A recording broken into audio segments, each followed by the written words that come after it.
On se rend maintenant au Dynamic Test Center dans le canton de Berne. D'ordinaire, on y teste la sécurité des véhicules, mais ces derniers jours, il s'y préparait une performance plutôt originale de l'artiste seulerois Pierre-Alain Munger. Reportage Noémie Guignard. Cette Bentley 8 n'est pas une simple voiture pour Pierre-Alain Munger. Cette anglaise d'âge mûr a été choisie spécifiquement pour ses formes. L'artiste va s'en servir comme d'un pinceau, un pinceau de 2,5 tonnes projeté contre une toile à près de 80 km/h. Fasciné par la déformation de la matière depuis son enfance, l'artiste veut rendre visible la puissance de l'impact dans ses œuvres.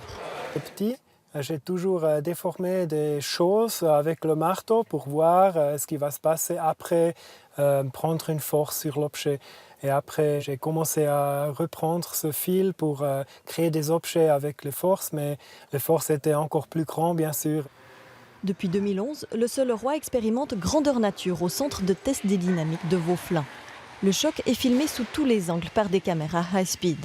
Mais la seule œuvre qui restera définitivement, c'est l'empreinte de la calandre, celle que l'artiste appelle sa face.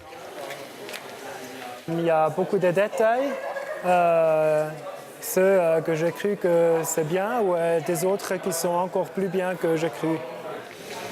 Cette forme d'art outrepasserait-elle ses limites ? C'est au contraire la démarche jusque-boutiste de Pam Crash qui a séduit ce galeriste strasbourgeois. Il y a dans l'histoire de l'art plusieurs artistes qui ont travaillé avec des voitures où il y avait des morceaux de voitures présentes dans l'œuvre, où la voiture était utilisée à titre d'œuvre. Et là, dans ce travail, la voiture n'est qu'un outil. Je trouve que c'est du coup beaucoup plus intéressant et beaucoup plus novateur. Pierre-Alain Munger autofinance ses performances à coup de vente d'objets personnels. Une persévérance récemment récompensée avec l'achat par la poste d'une face pour sa collection.